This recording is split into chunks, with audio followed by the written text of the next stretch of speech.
चार्थेष्वभिज्ञस्वराट् तेने ब्रह्महृदायादिकवयो मुह्यन्ति यत्सूरयः तेजो वारिमृदां यथा विनिमयो यत्र त्रिसर्गो मृषा धाम्ना स्वेन सदा निरस्तकुहकं सत्यं परं धीमहि शंकरं शंकराचार्यं केशवं वादरायणं सूत्रभाष्य कृतौ वन्दे भगवन्तौ पुनः पुनः ईश्वरो गुरुरात्मेति मूर्तिभेद विभागिने व्योमवद्व्याप्तदेहाय दक्षिणामूर्तये नमः। सब गुरुजनों की पावन शरणों में ये करबद्ध विनीत प्रार्थना करना चाहूँगा। आज मैं भी दोषी हूँ, व्यक्तिगत ढंग से आज हम आधा घंटा देरी से सभा शुरू कर पाए उस व्यवस्था की कमी के कारण। 12 बजे ठीक महापुरुष पंगत के लिए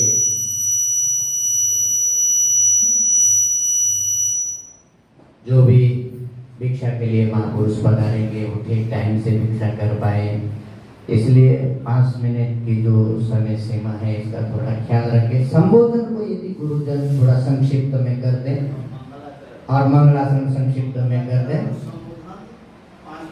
हाँ, वो 5 मिनट के भीतर ही है। संक्षिप्त में संबोधन और मंगलासन करके मुख्य जो वक्तव्य आशीर्वचन है वो साधकों को सुनने को मिले, इतना मैं करबद्ध निवेदन करूंगा। मेरे ऊपर इतना अनुग्रह रखें ताकि हम इस सभा को समय से पूर्णाहुति कर पाए।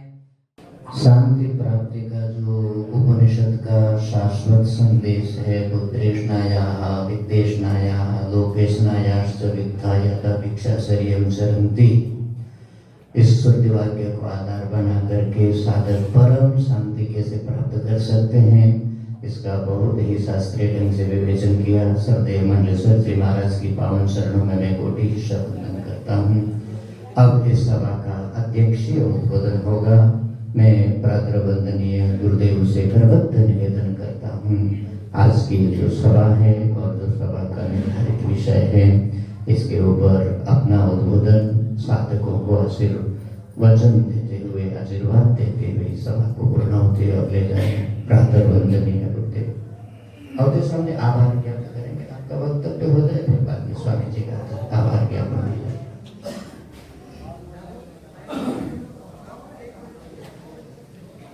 हरिओम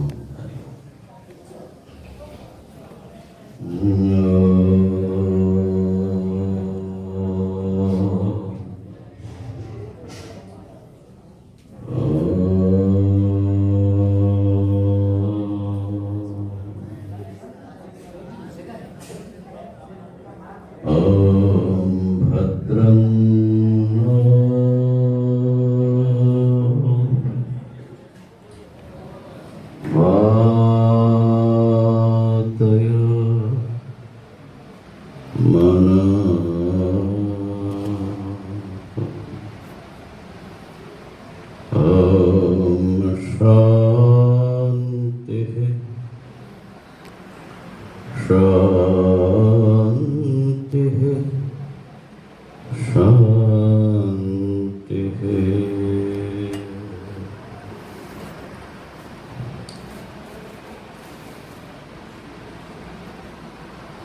सभा में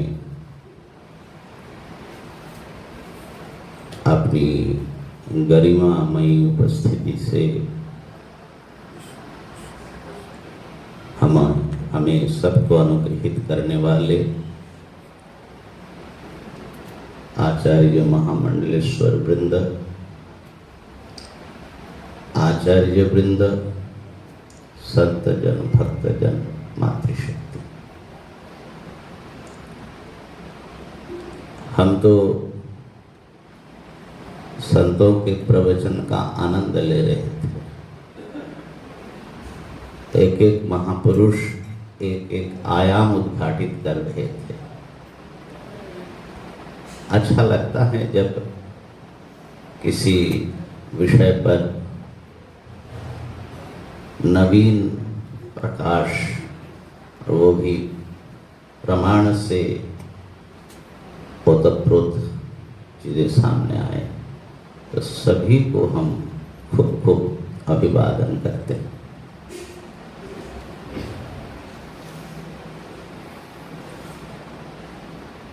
एक कथा से मैं शुरू करता हूँ, छोटी सी कथा है, क्योंकि बहुत शांति शांति सुन करके कई लोग अशांत होने लगे होंगे।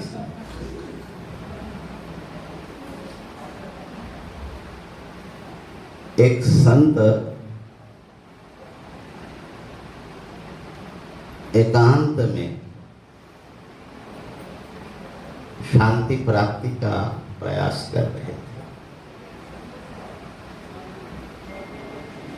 और निर्जन में एक छोटी सी कुटिया उन्होंने बना रखा था, और सायंकाल का समय हो रहा था। तो ध्यान में वो डूबना चाहते थे, समाहित होना चाहते थे। प्रायः यही समझा जाता है कि मन की वृत्ति शांत कर दे तो हम शांत होते हैं। माने बाहर जो ढूंढते हैं वो ढूंढते हैं, लेकिन आमतौर पर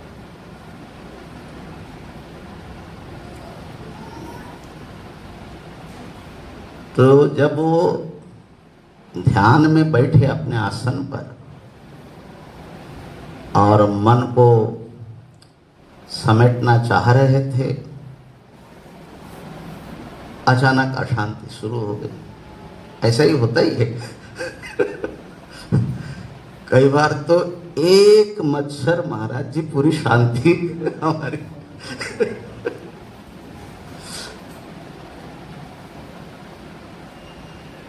बड़े शोर होने लगे।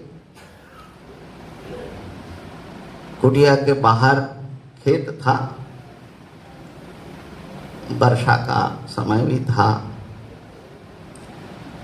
एक बड़ा सा मेढक, बुल फ्रॉग,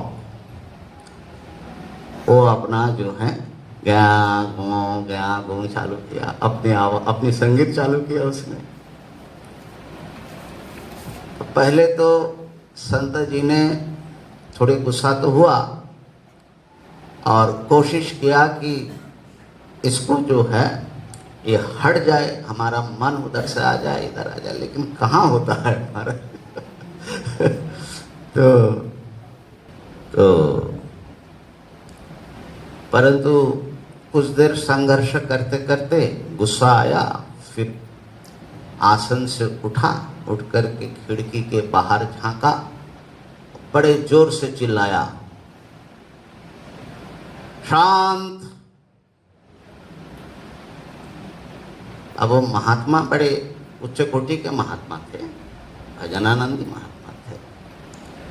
अब उनका जो आदेश है वो पूरे प्रकृति में चली गई, और वो अदना सा बुलफ्रॉग बेचारा डरा हुआ, और सारे पक्षी भी डर गए, सब एकदम शांत हो गया। और महात्मा जी को शांति मिल सके इसके लिए सबने अपने आप को रोक लिया। महात्मा जी जाकर के फिर आसन पर बैठे। अब जब वो प्रयास कर रहे थे, अचानक उनके भीतर से एक आवाज आती है, क्या तुमने सही किया? तुमने जो इस बेचारे मेढक को डरा दिया, चुप करा दिया, ये क्या तुमने सही किया? बोले ये मेढक जो उत्पात कर रहा था, सब इतने अशांति फैला रहे थे। तो भीतर माने वो अपने से बात करते हैं जैसे हम लोग करते ही हैं। तो भीतर की आवाज कहती हैं कि क्या पता, हो सकता है कि तुम जब स्तुति गाते हो, भक्ति से भगवान को पुकारते हो, उससे भगवान को जितना सुख मिलता है, संतोष मिलता है, प्रसन्नता होती है, इस मेढक के टर्राने से भी वैसा ही होता होगा। अरे ये क्या आप बोल रहे हो? हम कहाँ वेद मंत्रों से, वेद पाठ से भगवान को प्रसन्न करते, और ये मेढक, वैसे मुंडक सुक्त भी है, सुना स्वामी जी, मैंने पढ़ा तो नहीं है, ऋग उपमा तो दी है मुंडक को बटुक, लेकिन मुंडक सुक्त ही है स्वामी। तो कहाँ वेद मंत्र और कहाँ मेढक की आवाज? तो भीतर की आवाज कहती है, अच्छा तुमको क्या लगता है कि इस मेढक के गले में ये आवाज किसने दिया? इसके सर्जक कौन है? अब संत गंभीर हो गए। परमात्मा ने उनमें ऐसी आवाज क्यों दी? अब वो जो हैं थोड़ी देर शांत रहे, फिर ये निश्चय किया कि भगवान ने अकारण तो कोई बात कर नहीं सकते। फिर उठे आसन से, उठ करके खिड़की के पास आया और बड़े जोर से चिल्लाया, अपना गाना चालू करो।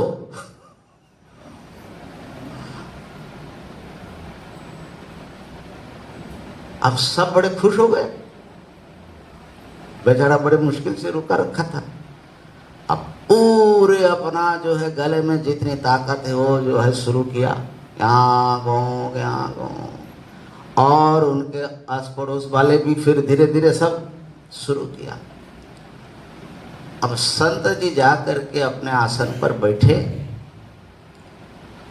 और उन्होंने ये निर्णय किया कि इस आवाज में क्या है, आखिर परमात्मा ने ऐसी आवाज क्यों दी?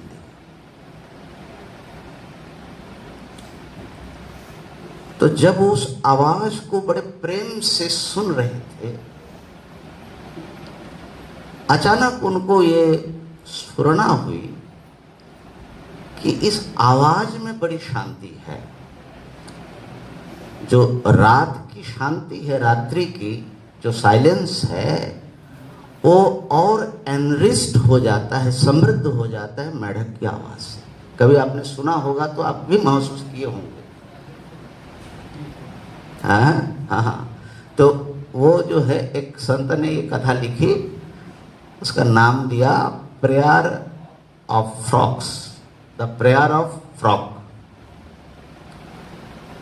मुंडक की प्रार्थना या भजन।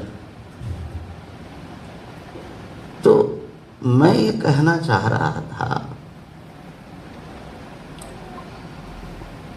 क्या आप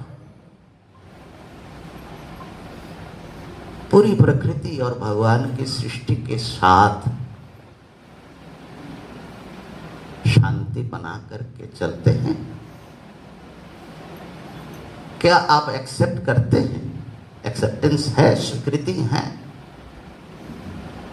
आप देखेंगे कि हम हमेशा दूसरों को ही जिम्मेदार मानते हैं अपनी अशांति का, और दूसरों को अपने हिसाब से बदलने की कोशिश में जिंदगी बिता देते हैं। लेकिन जो शांति का पथ है, भगवान श्री कृष्ण ने शांति के लिए बहुत सारी बातें की, लेकिन इसी को ले लो, अद्वेष्टा सर्वभूतानां मैत्रः करुण एव च, निर्ममो निरहंकार समदुःख सुखक्षमी। जब तक सबके प्रति आपका हृदय प्रसारित नहीं हो जाएगा, किसी के प्रति भी विरूपता नहीं रहेगी, आपको शांति मिल नहीं सकती, क्योंकि वो अशांति आपकी दृष्टि में है। सब परमात्मा की सृष्टि है। ते प्राप्नुवन्ति मामेव सर्वभूत हिते रता। तो सबके प्रति जो मैत्री की भावना है और जो करुणा की जो दृष्टि है, जो सहृदयता से जीना है, ये जब तक आप अनुशीलन नहीं करेंगे तब तक परम शांति तो दूर की बात है, लेकिन परम शांति के लिए जो एक शांति चाहिए, माने साधन रूप जो शांति है, शांति शांति शांति, ये जो आध्यात्मिक आधिदैविक आदि भौतिक शांति की बात है, वो साधन शांति भी प्राप्त नहीं कर सकते। अपने परिस्थिति की बात की और मन की बात की, तो हमारे परम श्रद्धेय और परम मित्र स्वामी सुबोधानंद जी महाराज बोलते थे, ये मनस्थिति जन्य अशांति है और शांति भी मनस्थिति से जन्य है। ठीक है ना? तो अपने को बदलना ये बहुत आवश्यक है। ये एक पक्ष की बात है। दूसरा जो परम शांति की बात है, और जैसे महापुरुषों ने बड़ा अच्छा संकेत किया, भगवान कहते सशांति मापनोति न काम। तो अशांति तो मूलतः कामना है और फिर अहंकार, कामात क्रोधो भिजायत, ये सब जुड़े हुए हैं। लेकिन एक बात भगवान कहते हैं, कर्मण्य कर्मय पश्येत अकर्मणि च कर्मय सब बुद्धिमान। जहां कर्मों का घमासान चल रहा है, हम लोग कर्म को ही अशांति मानते हैं। आपने जो मांडुक्य की बात की उसी में आगे हैं, प्रपंचोपशमम शांतम शिवम अद्वैतम। तो वस्तुतः शांति तो अद्वैत तत्व ही है।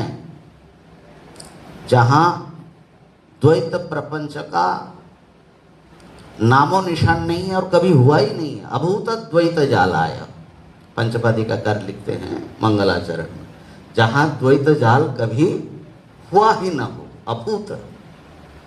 तो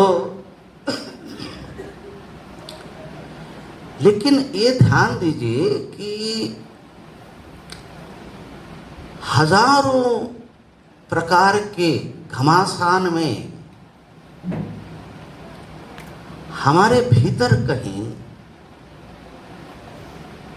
एक कभी क्षोभित न होने वाली, विचलित न होने वाली शांति विद्यमान है।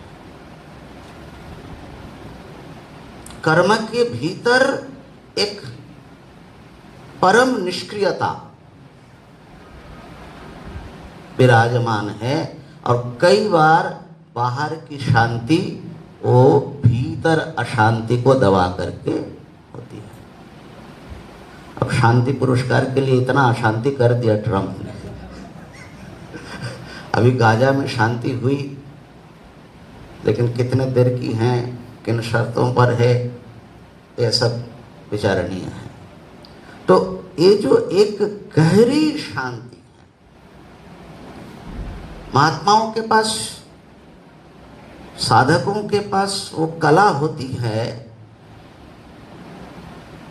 जो सैकड़ों की भीड़ में भी शांत समाहित होते हैं। तो वो भी हमको ध्यान देना चाहिए। ऐसे तो देखो अशांति जीवन का हिस्सा है। मुझे लगता है कि अशांति को एक्सेप्ट कर लो कि ऐसा ही रहेगा तो वो बड़ी एक शांति होगी, है ना। अच्छा, बहुत बड़ी चीज है कि हमारे दिमाग और दिल में ही लड़ाई चलती रहती है। माने हमारी जो पर्सनालिटी है उसी में इंटीग्रेशन नहीं है। अभी कुछ दिन हमारा पेट में थोड़ा गड़बड़ था महाराज, सारी शांति गायब।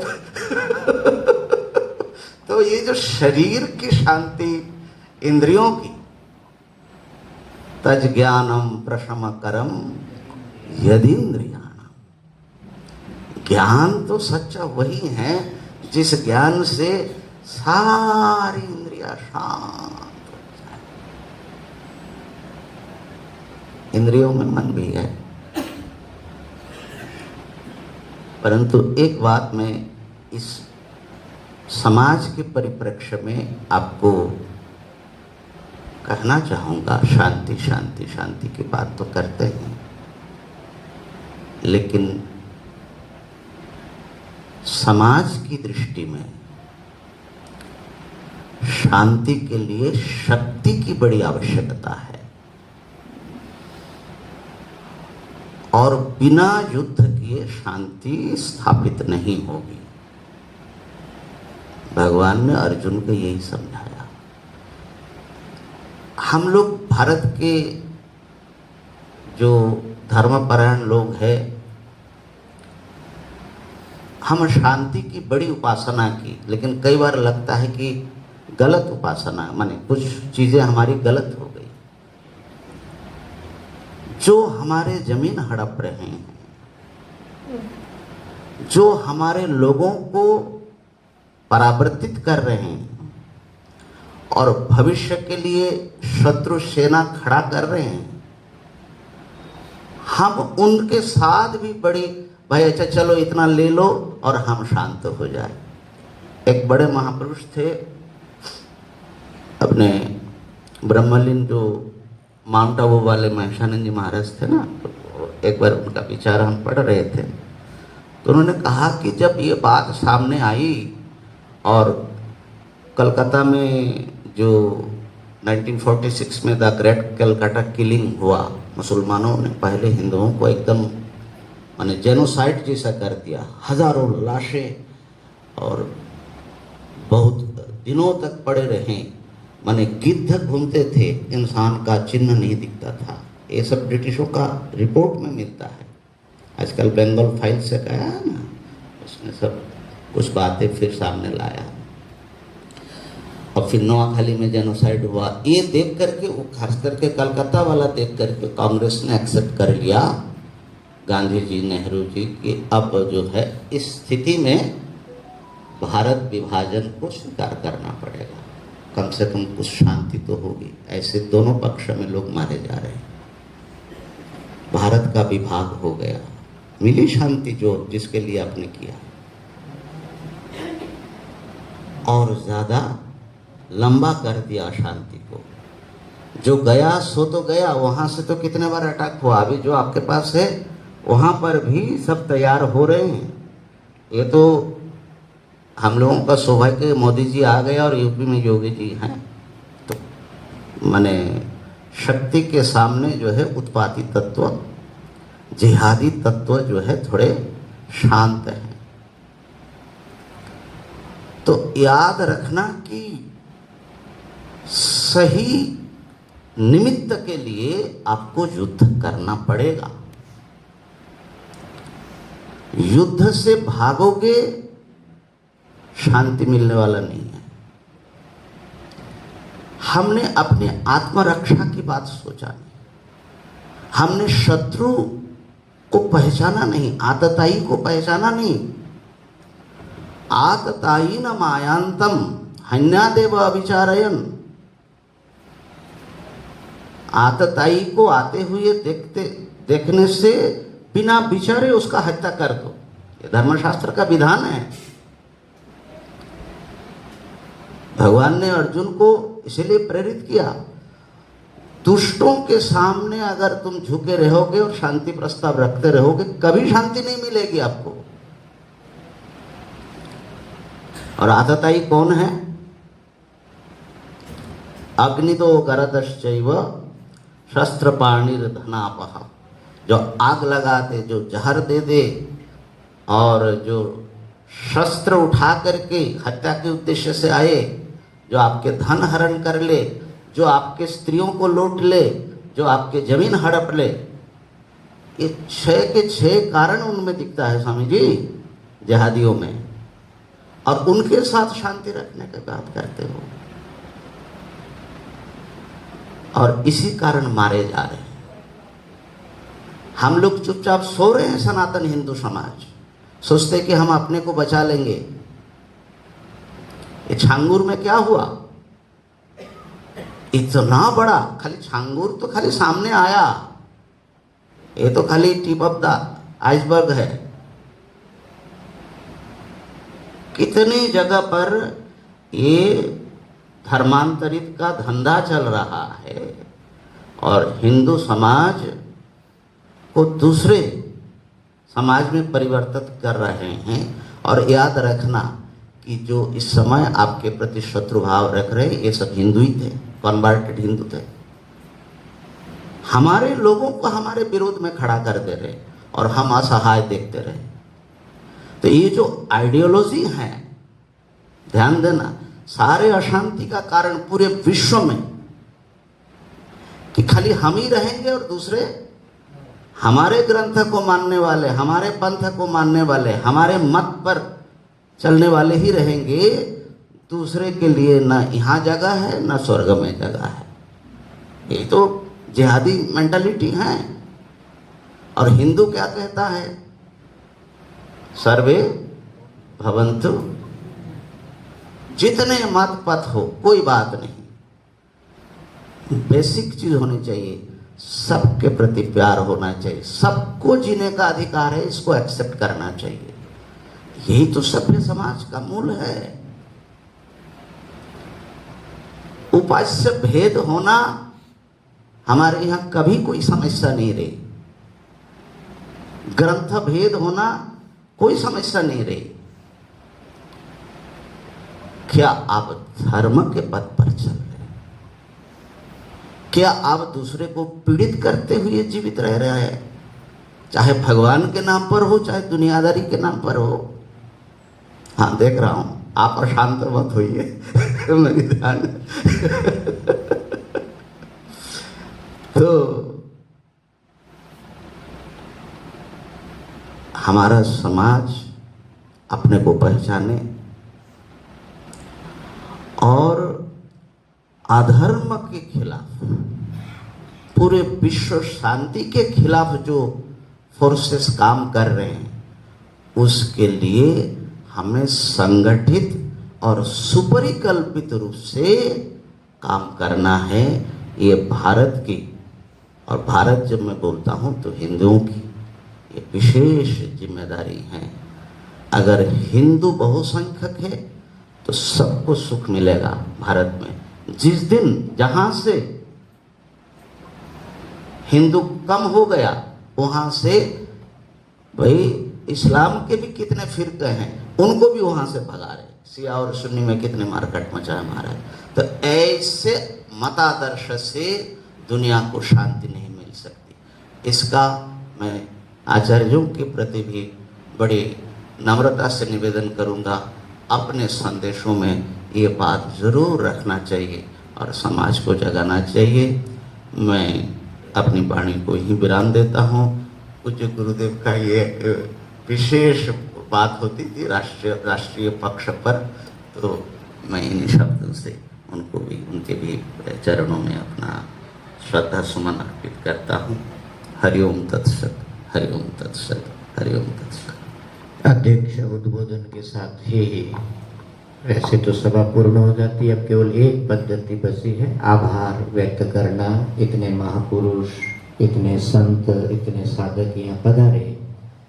हमारे आश्रम के संतों का, आश्रम का एक कर्तव्य बनता है कि हम उनके प्रति कृतज्ञता ज्ञापन करें। ये काम करेंगे हमारे परम श्रद्धेय आश्रम के सचिव स्वामी अवधेश चैतन्यपुरी जी महाराज। मैं श्रद्धेय स्वामी जी से निवेदन करूंगा कि आप आभार व्यक्त करें। आप आभार व्यक्त करेंगे संस्था की ओर से, संस्था के सब भक्तों की ओर से। श्रद्धेय अवधेश चैतन्यपुरी जी महाराज। भद्रन्नो अपि वातय मनः ओम शांति शांति शांति। भगवत भक्तजन, आप लोग निडर हो जाइए, हम 2 मिनट में आपको छुट्टी करते हैं। मैं सभी पूज्य महामंडलेश्वर पूज्य आचार्यों को नमन करता हूँ। पृथक पृथक रूप से नाम लेकर के मैं समय खराब नहीं करना चाह रहा हूँ, इसलिए सबसे मैं क्षमा याचना करता हूँ। परमार्थ साधक संघ के संस्थापक परम पूज्य हमारे गुरुजी बाबा के 8वें पुण्यतिथि के निमित्त ये साधना शिविर, वेदांत साधना शिविर पिछले 7 तारीख से 13 तारीख तक संपूर्ण हुआ। हर वर्ष हम लोग वर्ष में 2 बार, एक अप्रैल में चैत्र नवरात्रि के समय एक शिविर का आयोजन होता है और इस समय बाबा के ब्रह्मलीन की तिथि के निमित्त इस समय का साधना शिविर का आयोजन होता है। और जब आज का जो विषय था बहुत ही इम्पोर्टेंट, जो भी साधक हमारे शिविर में आए हैं, देश के कोने कोने से जो साधक लोग आए हैं, उस सब के मन में यही एक तीव्र कि यहाँ जो हमको शांति का एक वातावरण मिला, फीलिंग हुई, वो हम घर में जा कर के कैसे उसको अप्लाई कर सके और कैसे हम उसको बरकरार रख सके। तो मैं तो यही कहूँगा कि हमारे पूज्य आचार्य सोहम चैतन्य जी भी अपने गीता के प्रवचन में बताए हैं और मैंने भी कल कंक्लूशन में यही बताया कि जीवन में एक तो है कि एक्सेप्टेंसी को बहुत प्रायोरिटी देना चाहिए। जो भी जीवन में मिल रहा है, अशांति का मुख्य कारण पूज्य गुरुदेव बताए स्वयं है। तो हमारे साथ जो भी मिल रहा है, जो भी हमें मिल रहा है, जैसे भी हो रहा है, उसको एक एक्सेप्ट हो, तहे दिल से स्वीकार हो। सेकंड, दूसरा हमने बताया था कि कुछ चीज है जो फॉरगेट करने का, छोड़ो, जाने दो, सब चीज अपने अंतःकरण में डालना नहीं यार, ये अशांति का एक बड़ा कारण बन पड़ता है। और तीसरा हमने यही निवेदन किया था कि हो सके नहीं, ये हमारे लिए एक साधना है, फॉरगिव, क्षमा। तो ये 3 अगर जीवन में हम कर सकते हैं तो मुझे लगता है कि बहुत हद तक हम अपने जीवन को शांत कर पाएंगे, शांति को प्राप्ति कर सकते हैं। और दूसरी बात है कि ऐसे संतों के सानिध्य को प्राप्त किए बिना शांति आपको कहीं से भी नहीं मिलने वाला है। तो आज हम बहुत ही सौभाग्यशाली है कि ऐसे इतने दिव्य संत महापुरुष हमारे बीच उपस्थित है। परमार्थ साधक संघ की ओर से सभी के चरणों में प्रणाम, आभार व्यक्त करते हैं कि आपके इस दिव्य उपस्थिति के कारण हमारे ये साधना शिविर का जो पूर्णाहुति है और ज़्यादा और ज़्यादा साधना के लिए प्रेरित हो गए। मैं सभी संतों से, सभी पूज्य महापुरुषों से, आचार्यों से, महामंडलेश्वरों से बारंबार प्रणाम करता हूँ और ऐसे ही आपकी कृपा की अपेक्षा रखता हुआ मैं वाणी को विराम लेता हूँ। ओम पूर्णमदः पूर्णमिदं पूर्णात् पूर्णमुदच्यते पूर्णस्य पूर्णमादाय पूर्णमेवावशिष्यते।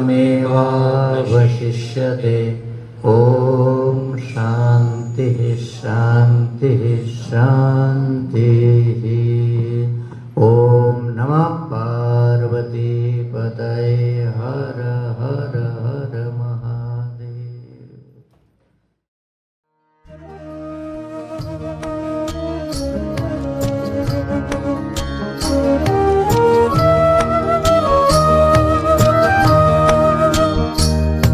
शरीरं सुरूपं तथा वा कलत्रं यशश्चारुचित्रं धनं मेरुतुल्यं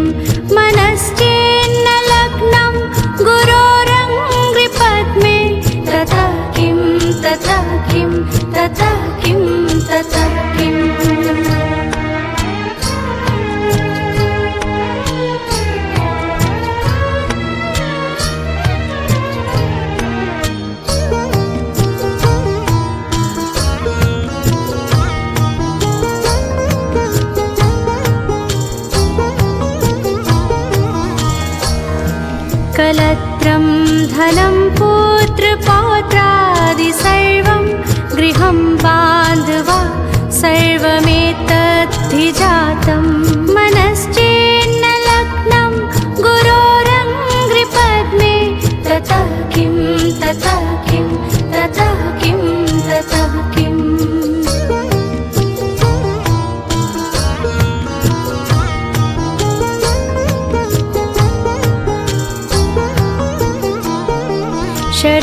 षडङ्गादिवेदो मुखे शास्त्रविद्या कवित्वादिगद्यं सुपद्यं करोति मनश्चेन्न लग्नं गुरोरङ्घ्रिपद्मे ततः किं ततः किं ततः किं ततः किम्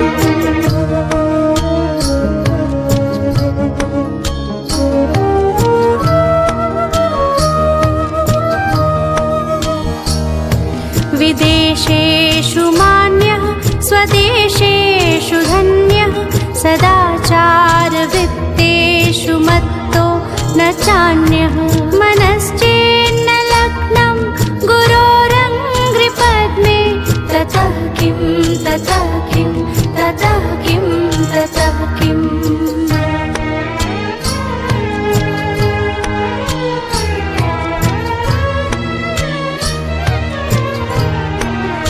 क्षमामण्डले भूपभूपालवृन्दै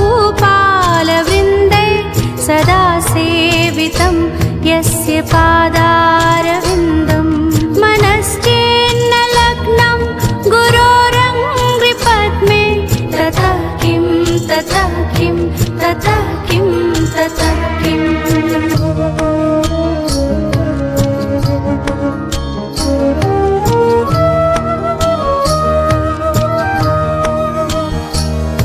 यशो मे गतं दिक्षु दानप्रतापात् जगद्वस्तु सर्वं करे सत्प्रसादात् मनश्चेन्न लग्नं गुरोरङ्घ्रिपद्मे ततः किं ततः किं ततः किं ततः किम्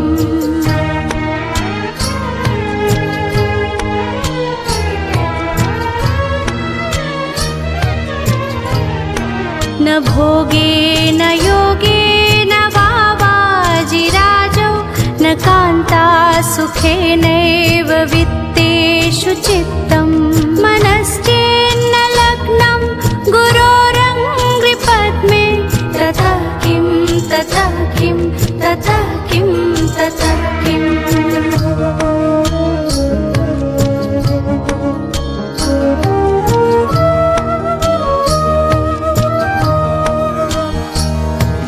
अरण्येन वा स्वस्य गेहेन कार्ये न देहे मनोवर्तते मे त्वनर्घे मनश्चेन्न लग्नं गुरोरङ्घ्रिपद्मे ततः किं ततः किं ततः किं ततः किम्